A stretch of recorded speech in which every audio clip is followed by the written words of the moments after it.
I'm Jeff Harold from the Lake County Art League, and I'm here talking with artist Sarah Sedwick, who is going to be doing one of our a demonstration for us virtually in about 2 weeks, I think it is.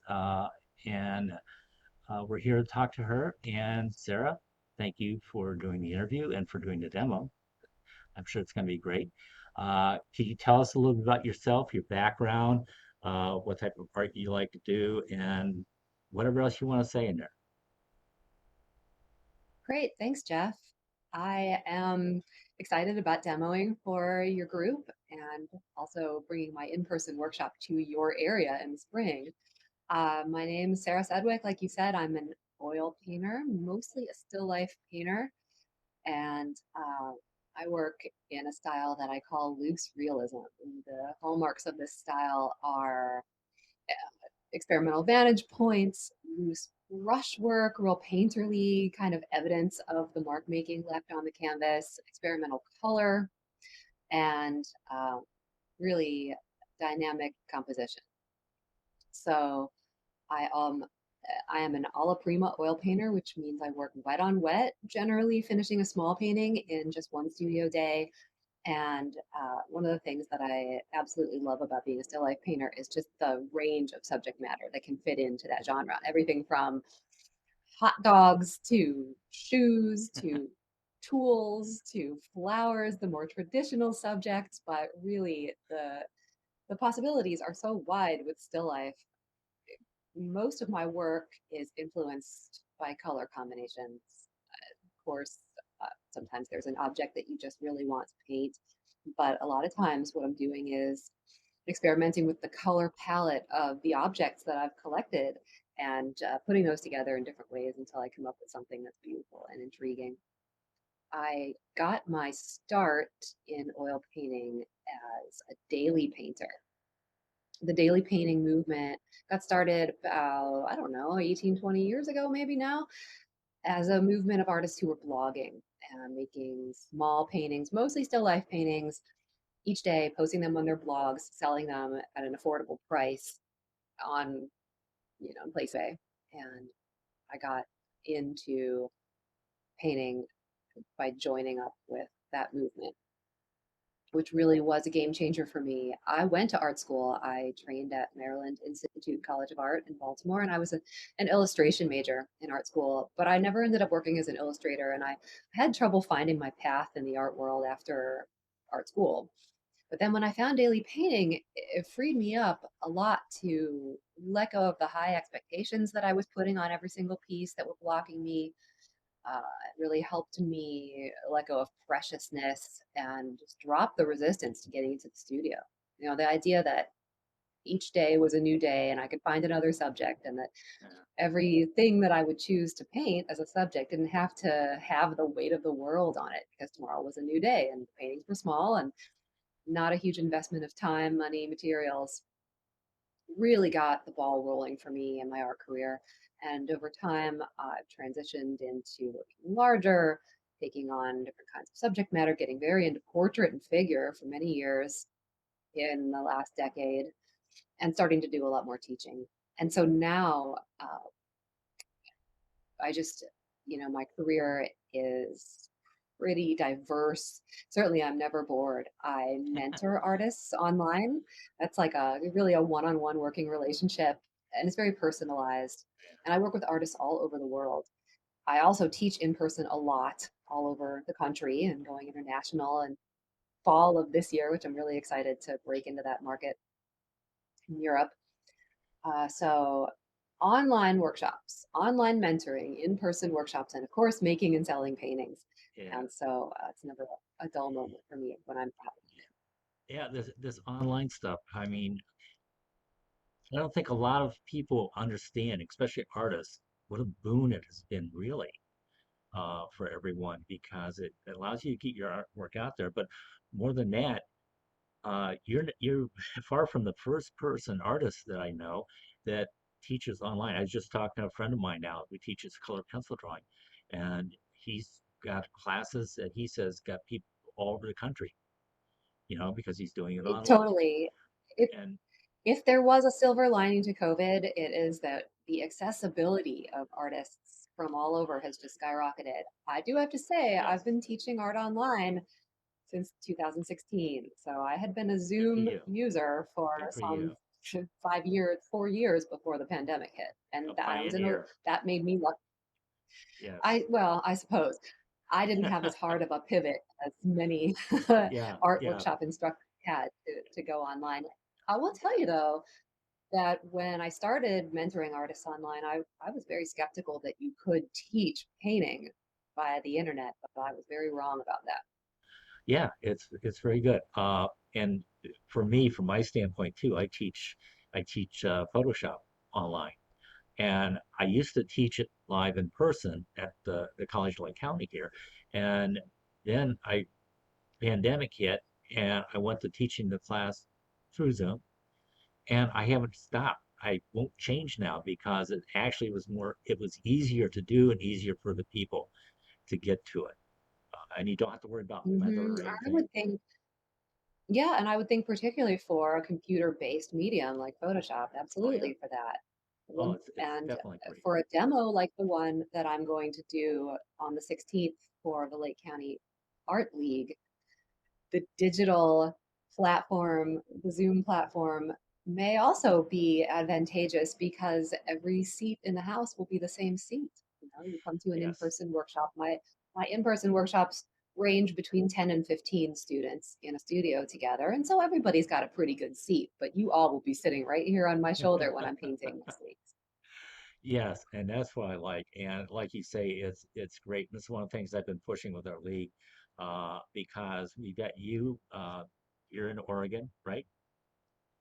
I'm in Well, Eugene, Oregon. yes. I would imagine. I don't know if you're gonna be here yet for your workshop down at the Main Street Gallery. It's Lake Zurich. Okay, I'm gonna get a plug in there for you. And uh, anyways, you're gonna be doing it over Zoom. Okay, we got you from Oregon. Okay, in February we have a wonderful artist that lives in uh, oh, I can't think of New Jersey right now. She's Hmm. internationally known. And then we got our March artist is living in Philadelphia or Pittsburgh. I That's forget which, wonderful. but it's like the digital world gives us a chance to see people that we would not normally see, rather than seeing the same local artists, which are great. But you have the same artists give you demonstrations, every couple of years. You want to see different things, and so that's what we're going for. So Great. that's Well, I'm great. happy to be invited, and I've done a number of demos like this over the last 3 years. It's Good. helped me branch out and reach more people than I do in my in-person workshops when I travel around. So it's been really nice. I Well, love it when groups like well, yours reach out to me. we may consider having you back again. I mean, it's great having artists, like I say, from different parts of the country. All right, and with different types of work too. Speaking of Mm, which, why don't we look at your website quick? Okay, because I'd like let's to go do. through there and ask you a few questions about it and show the people your work. All right. And this is if you didn't see it before, you'll see it again when we come up under Sarah photo. Or picture. There's a website address. It's just simply sarahsedwick.com. All right, and this is one of her works here. And I'm gonna go. Whoops, maybe not. Here we go. I gotta find my cursor here. I know you hear something. There we go. Okay. Uh, and I'm gonna go ahead and go to the paintings. All right, and let's go. I'm gonna go down to still lifes. Let's look at some Mm-hmm. of these. Right, Yeah. and we're talking a little bit before we started the interview here. One of the things that I really like about your work is first of all, the color palette is nice, but it's the different perspective. And if you look, you're actually looking down on on your scene, and it's like you're sitting at Yeah, the in many of table. these pieces you are. Excuse me? Yeah, in many of these pieces you are. Not all of them, but Yes, a large number. yes, and there are some that you're looking, sideways on or what have you. But I find it so interesting. that you've taken that approach or that perspective of the work because it makes Hmm. you feel like you're just sitting there at a table and this is what's in front of you. Well, thank you. And as a photographer, I know that you have a deep understanding of the power of vantage point. Yes. Vantage point is one of the major considerations that I have when I'm setting up a still life. So I have options in my studio for setting still lifes up at different heights. These still lifes that you see where I'm above it, I'm setting those up at about knee height. My still life stage is a cardboard box with a drawing board on top of it. And when I want to raise it up, I put another box under the drawing board. I call it the Flintstones method, just using stacked boxes. I also have a regular height table in my studio, and I can set up on there or I can stack boxes on that. And my easel moves around the room. So changing my being able to set still lifes up in different locations is great because I can move my easel to get closer or farther, orient myself relative to those. But also, I really believe that when a still life is not clicking, because setting up a still life is the most challenging part of being a still life Oh, artist. definitely. Definitely. When a And still life is not clicking, it's not coming together. One of the main things to try is moving yourself, your position relative to the still life. yes, yes, that's true. That and now you have an advantage over me because if I do still light in photography, I have to make sure that the lighting's right. All right. And sometimes if I'm not like doing studio lighting, it's a little bit hard to change the lighting depending upon where you're at. Uh, but yeah, you're definitely right. You want to change perspective. And here, like you said before, in some of these cases, you are looking straight on as opposed to down on, and and that's fine. They worked great. Yeah, manipulating the lighting is huge. One of the advantages of that higher vantage point where you're looking down at the still life is that it becomes easier to manipulate the cast shadows Okay. Yeah. to do fun things with the composition. Now, lighting is major no matter what my vantage point is because I am using those cast shadows as an element as I'm composing, always. You see, even in my tabletop still lifes, like the one at the very top of this page, or even, and you can go down to the one with the grapes and the spoon, down a little bit, down a little Ah, bit. this guy On right the here. right there, spoon and the Whoops, grapes. whoops, whoops. You can see that I'm using the light source to cast a shadow onto the rear wall of the still life. So I've got a floor Yes. plane and a wall plane because it's a higher elevation still life, and I'm using that light to cast shadows onto the wall. And then that shadow becomes an element in the painting just as Yes. much as the object. Oh, definitely. Shadows definitely are a major part. Not only do they give form to the object, but they also uh, participate in the graphic design of the whole picture too. So Definitely. it's definitely something to watch what you're doing with when you're painting or even taking pictures. Yes. And I like it that you called it the graphic design of a picture. In painting, we call that Okay. composition, but that's all composition means. It's the design of your Yes. painting and Yeah. what makes a Definitely. composition good Yeah. and how And we can this manipulate. yeah, to me this one is a good example of that too because I really like the shadow in the back of the shoes, what have you, because I to me it just adds something there. If it weren't there, I'd feel like something was missing. I agree. It would be a big empty space. Yes. And empty spaces have their place because sometimes you need that negative space to make a composition work, but usually it's good to try and fill them there.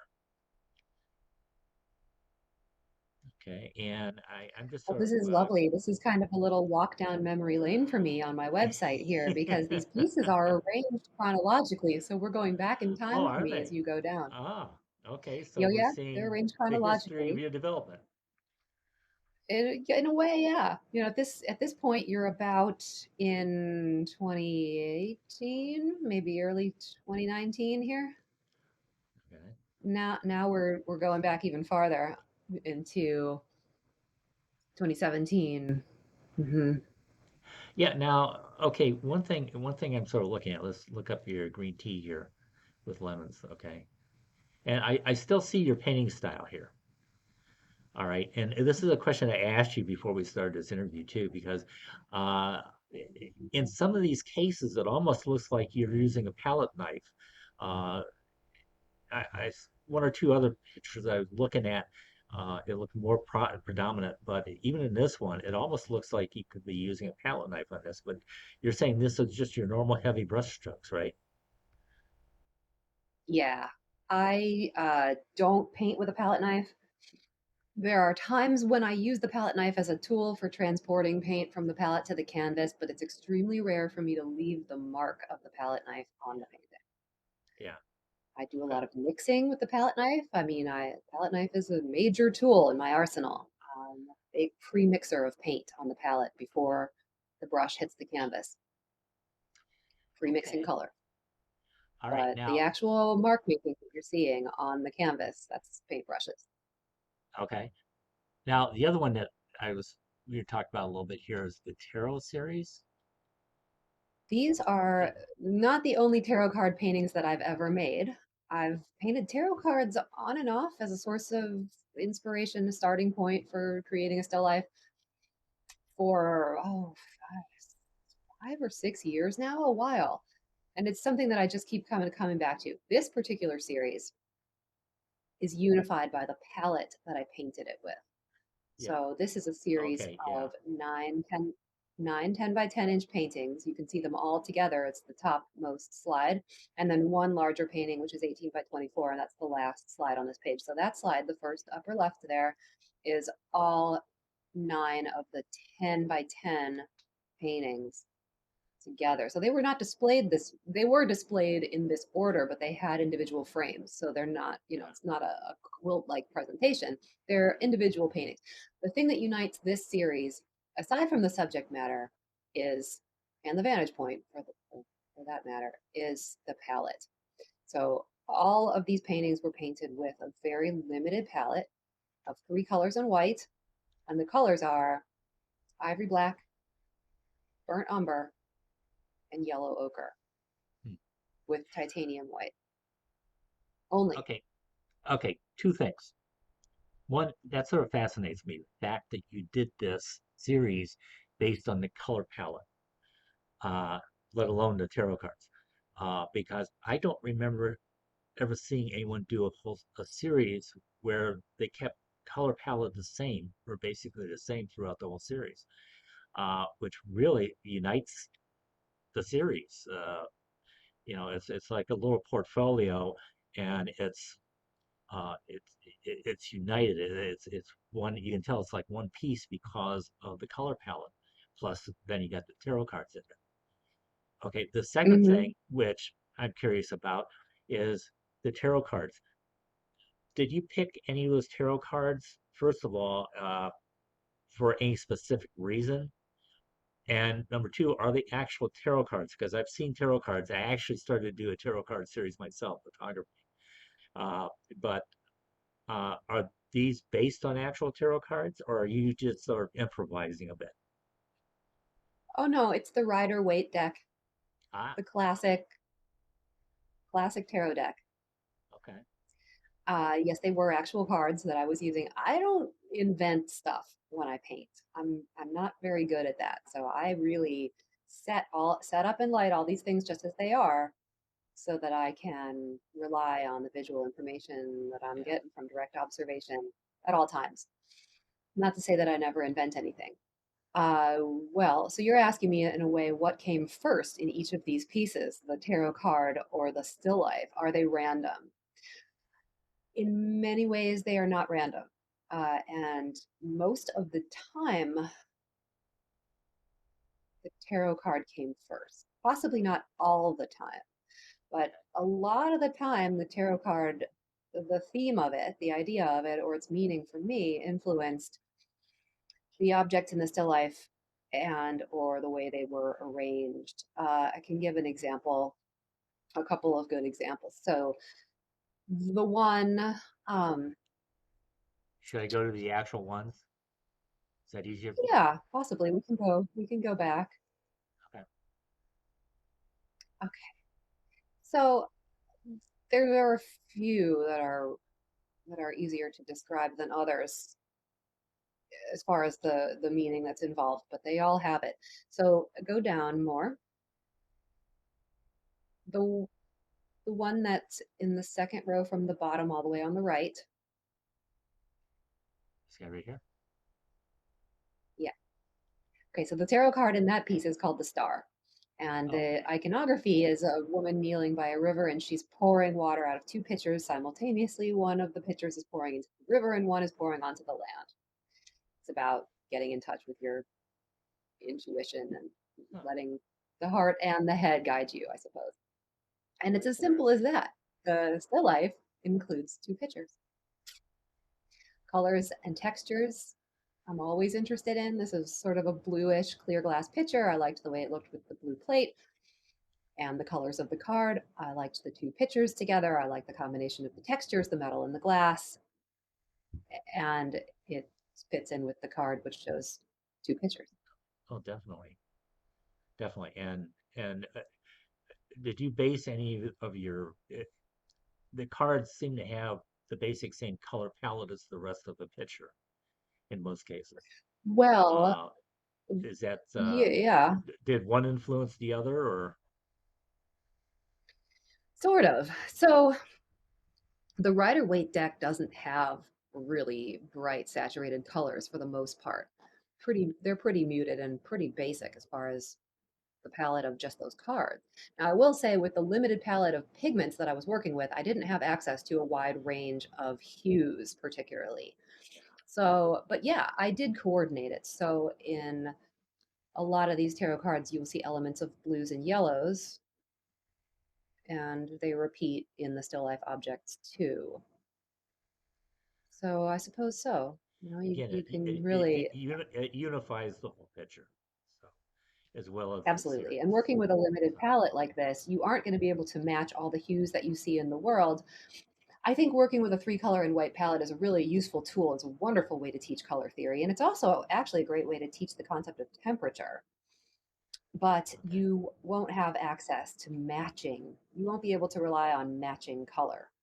And yeah, I argue that even if you have 30 I pigments on your palette, you may still not be able to rely on matching color as a way to create form, as a way to create realism in your paintings. I oh, okay, so Using a three, you're talking about matching, different tones of the same color or hues of the same color in order to create the form of the object. Is that right? Am I yeah, I'm talking about stating that getting right? too caught up in copying the colors that you're observing in life and matching those in your color mixing efforts. It's much more important to match values and value relationships of what we're Yeah, observing to create that sense of realism. And people get very caught up in color matching. When you yeah, work with a palette like this, it's essentially black, brown, and a dull yellow plus white. You can't match the colors that you're observing exactly. So, what we rely on instead is matching the properties, matching the value, and then attempting to match the hue and intensity as closely as possible and not being able to, but you can convey the sense of it.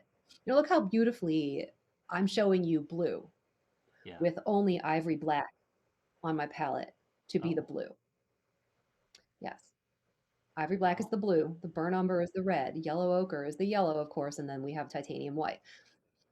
I can give you the feeling of these colors Yeah, without actually being able to match the hue and saturation exactly. And the effect is almost the same as putting a filter on your photo, like in Instagram, you know, yeah, yeah, those fun filters that we all like to use. And you did mention that it created color harmony throughout the series, and that's absolutely something that any limited palette is going to bring to your work, particularly a three color and white palette will guarantee you color harmony in your finished piece, not just with other pieces that you create with that palette, but within that piece, you're going to get color harmony. And my expanded palette is even pretty limited by many artist standards. I paint with 6 or 8 colors plus white normally, and it becomes harder and harder the more you limit yourself pigment wise to achieve mud, which is the yeah. bane of the painter's existence at mud. We talk about mud and chalk, the two enemies. Okay. So All that's right. that tarot series. I That's mean, good. I've painted tarot cards, all other kinds of palettes, and I have lots of other examples of Yeah. tarot card paintings throughout Yeah. them. If you go back to my It's always a homepage, would you mind? pain. Oh no, that's fine. Uh, Just click on my name there. Okay, and scroll down. If people are interested in keeping up with me, you can hit that sign up for my email newsletter at the bottom okay, of the front page of my website and okay, join me there. good. All right, let's go back to. I'd like to show. Uh, I'd like to show your portrait series quick Mm, because I found these very fascinating too. So, thank you. uh, And it will fit in nicely with the conversation that we just had about the limited palette because some of these portraits were also painted with a limited palette. We have three colors and white. When I teach yeah. portrait painting, we use the Zorn palette.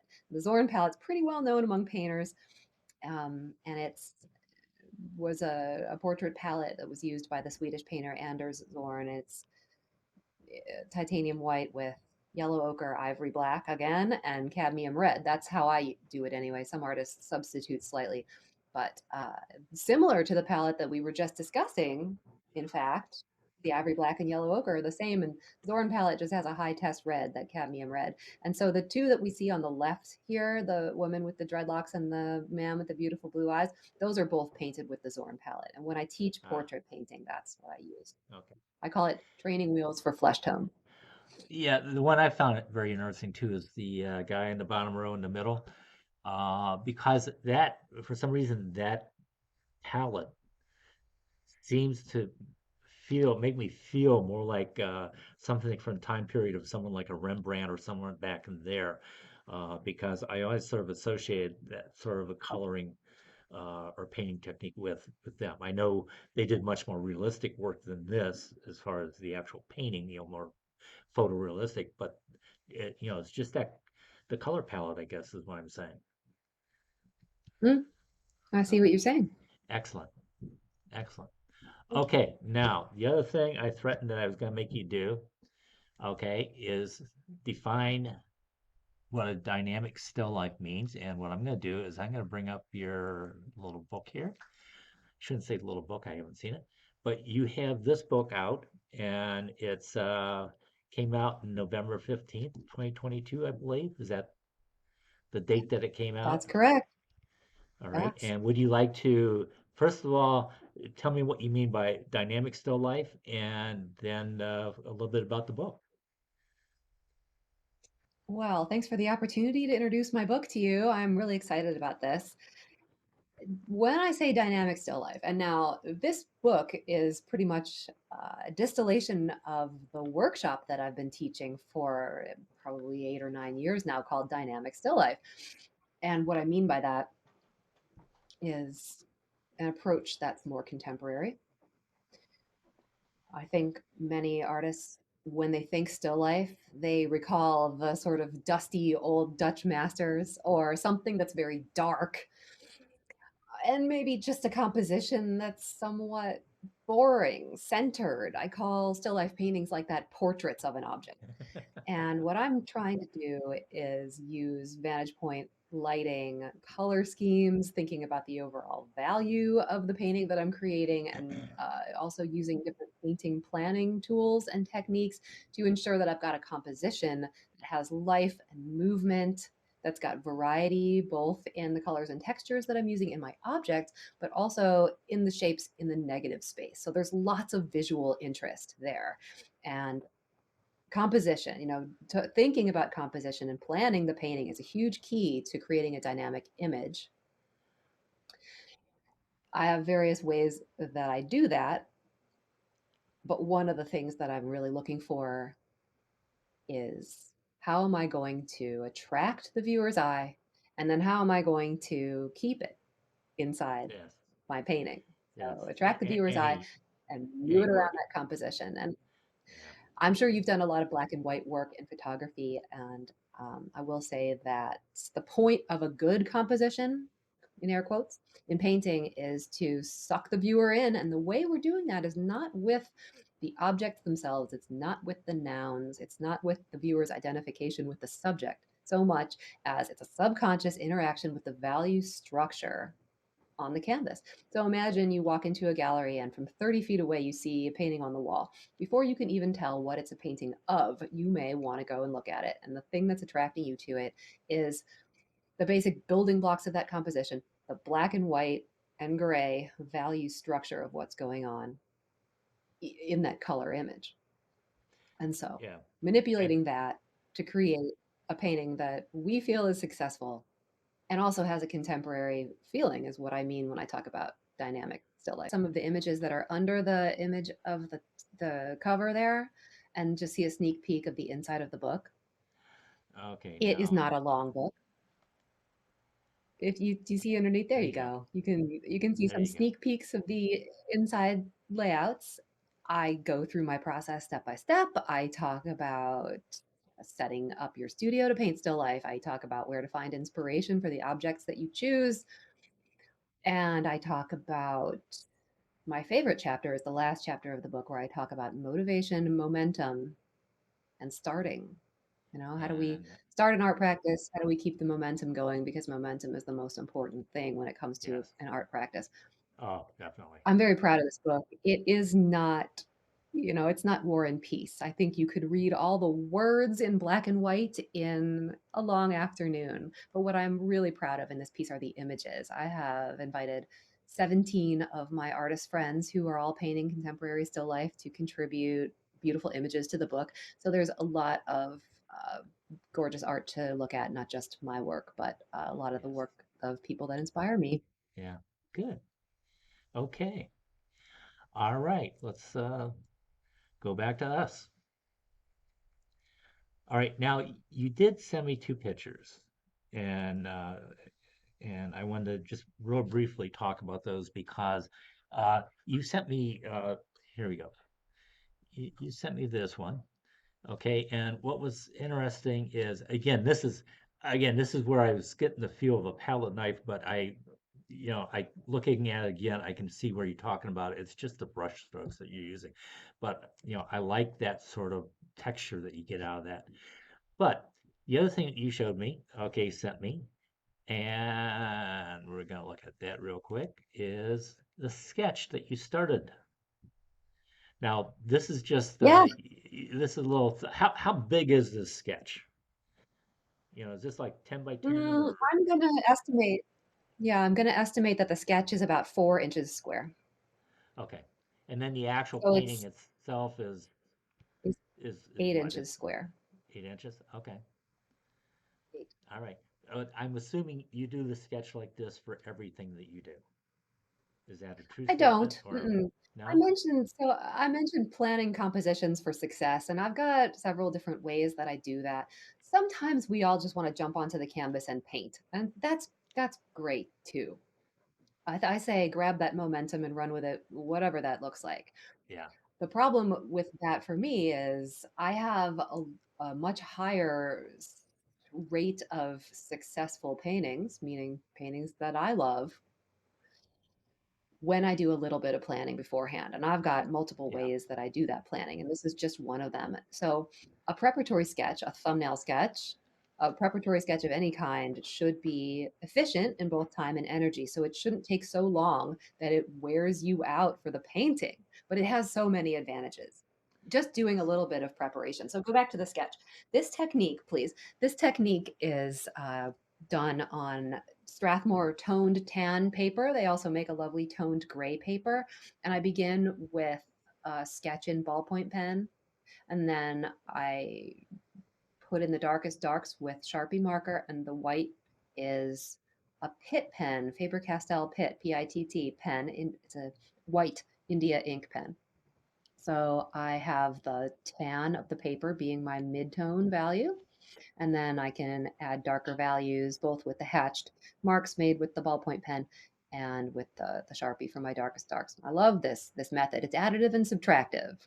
Yes. yes, And another way that I sketch, of course, just with pencils. I love pencil, but pencil and Sharpie are a magical combination too. So often when I'm sketching on white paper, I begin with pencil, put in a couple of mid-tone values with the graphite with the pencil, and then adding the darkest darks with Sharpie, leaving the yeah, white of the page for my lightest lights. These sketches are not necessarily meant to be drawing practice. they give us a little bit of drawing practice. But one of the reasons I like to sketch with non-erasable materials like this is because this sketch is for composition planning, not for practicing rendering form. So you can see that I've got rudimentary form here. I've indicated where the shadow side is. I've indicated where the highlights are, but I'm not so interested in showing you just how round all those oranges are. I'm more interested in squinting and looking at the basic value structure so that I can make decisions about where I'm going to place everything within the picture plane and also Yeah, where I'm going to have things cropping around the edges of the picture plane, which chop up my negative space, creating that dynamic composition. yeah. I'm interested in what's my focal point and where is it. I use the rule of thirds, which I know is a very rudimentary composition planning Oh yeah. tool, It's but that's it the works for basic, me. the most basic It one is. at all is rule of thirds. Yeah, but just because it's basic doesn't mean it's not fabulous. Doesn't mean and it doesn't mean you follow it all the time either. Okay, I've had Of course and I not. teach that in my class. It's actually you're taught don't center your subject. You know, it should be on one of the lines, one of the third. You know, where you have I call them PowerPoints. Is what I but that isn't always the case because if I want to depict something like a tree in the fog, I want to depict that stillness that exists in the scene that I'm seeing. And you do that by centering that tree Mhm. because you're eliminating the visual motion that is created by following the rule of thirds, putting it on one side or the other, up or down. And so Well said. they're rules, they're not rules, they're guidelines, you know. I completely agree. Any rule of Usually they work. thumb is not something to structure your entire practice around, but I find that when we do run into trouble, rules of thumb are great to fall back on. So let's say that Yep. you were painting and painting, painting, and you just felt like your paintings had no life to them. You were feeling that your paintings were boring across the board. Maybe then a good rule of thumb to go and look into would be that off centering that we get when we use the rule of thirds. But no, I completely agree. Rules are made to be broken. I'm a big believer in that if you're going to break them, better to do it on purpose than by accident. Because Yes. all kinds of things Yes. happen in painting. Things happen. Something's going to happen. Whether you do a preliminary sketch or any kind of compositional planning or even any kind of pre-mixing of paint before you jump onto that canvas and work, still, something will happen Yeah, in that yeah, painting, but it may and not be your choice. yeah, And so we want to and have, sometimes I don't use sometimes because I do some digital work too, as far as creating sort of collages and I have actual painting software that I can actually paint with, and I've had stuff where I've started out with one thing and I keep going, and all of a sudden it's like, wait a minute, how did this morph into this new thing that I've got? Because it wasn't what I intended it to be, and it turns out great. You know, so sometimes I don't know about you, sometimes I start with something when I'm doing digital work like that, and I end up with something where I didn't realize I was going. So yeah. anyway, that's me. I don't know how many other people have that experience or not, but that's me. So okay, what else you got going on? I'll give you a chance now to do any more promotion for other shows that you're going to be in, the galleries that you exhibit in. What else you got? We know you got Main Street coming up on May 5th through 7th. You've got your Yes. workshop Yes. going there, I am and bringing is that 3 day in my 3 day in-person workshop to Main Street Studios in the Chicago area, May 5th, 6th, and 7th. Those are 3 all-day days, real intense, lots of fun. And it'll be my first time teaching in person in the Chicago area. oh, I do have connections to the Midwest. I actually grew up in Cleveland, and my sister and her family I live in saw that. Chicago. So I'm very excited for another opportunity I to saw that. visit. And one of the galleries, so I'm really excited about that upcoming workshop in May. And then one of the galleries that represents me is in your area somewhat, well, much closer to you than me. I'm represented by Tvedson Fine Art in Harbor Springs, Michigan. which I know is a Okay. big destination for Chicagoans, and I've been with them for 6 or 7 years, which is wonderful gallery. Um, so yeah, so that's what I've got coming up. Lots of in-person workshops planned all over the country in 2023. If you visit my website, you can check those out. For those who can't join an in-person workshop, I also have now 6 video workshops that are available to buy, download, work through at your own pace, and have forever. So those are also available on my website Okay. too. And just to remind people that are watching, her website, you will see it right below her name right down there, and I'm going to point right down there towards it. And that's sarahsedwick.com. Yes. And So, also for those of you who love Instagram, it's a good place to follow my work. I'm on Instagram at Sedwick Studio. okay. All right. Well, it was great talking to you. I have nothing else to ask you or torment you with. So, I will let you go. I'm anxious to see you do the demo. Okay, and the 16th is a week from Monday. And that's it. Thank you. Anything Wonderful. else? Thanks a lot, Jeff. I'll see you next week. Okay, That's all. thanks.